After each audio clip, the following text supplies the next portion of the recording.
Eh, Sebelumnya, karena kemarin saya baru balik dari umroh, saya sempat terfikir dan baru kemarin saya terfikir, ini saya sharing dengan Anda semua, mungkin bisa ada manfaatnya. Dan tujuan saya menyampaikan ini sebenarnya untuk memotivasi siapapun yang punya kelebihan dana, jangan ragu untuk pergi umroh atau haji. Kalau memang haji masih sulit, umroh minimal.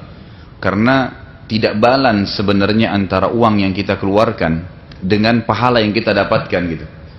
Selama saya kuliah di Madinah dulu, kurang lebih saya 7 tahun di kampus dan seringkali interaksi dengan Masjid Haram dan banyak fadilah tentang Masjid Haram sendiri yang saya pelajari. Saya tidak pernah terlintas seperti kemarin untuk umroh gitu. Ada salah satu bapak ikut sama saya dari Irian, tapi dia asalnya dari Makassar. Kemudian saya ngobrol-ngobrol di kamar bersama karena saya berdua. Saya bilang, Pak Haji, kalau dipikir-pikir sholat di Masjid Haram ini 100.000 pahala loh. Yang kata Nabi SAW, sholat di Masjid Haram 100.000. Kalau kita hitung 100.000 itu, kalau sholat subuh misalnya, sholat di Indonesia satu kali sama dengan satu kali di Masjid Haram sama dengan 100.000 kali di Indonesia, itu berarti sama dengan 100.000 hari.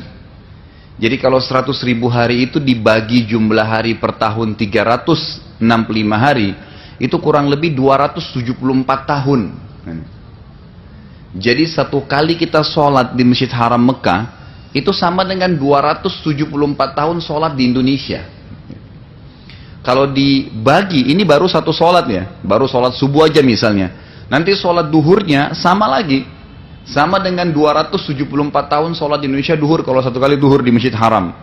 Asar begitu, maghrib begitu, isya begitu. Kurang lebih sekarang program umroh kalau travel itu 4 hari di Mekah. Kalau 4 hari ya tinggal dikali, gitu kan. 274 tahun dikali 4, gitu kan. Itu besar sekali. Itu kalau sholat sendiri.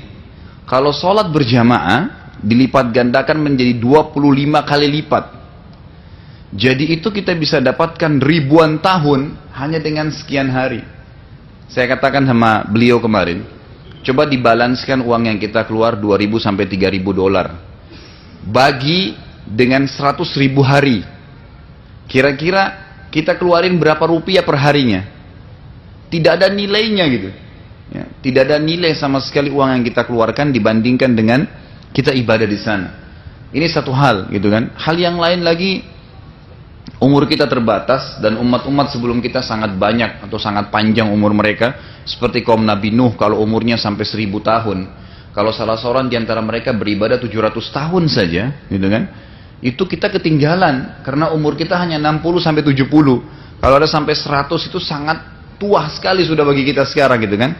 Disebutkan dalam sebuah athar, ada seorang ibu di zamannya Nabi Nuh alaihissalam itu, anaknya meninggal umurnya 60 tahun. Anaknya dia meninggal 60 tahun.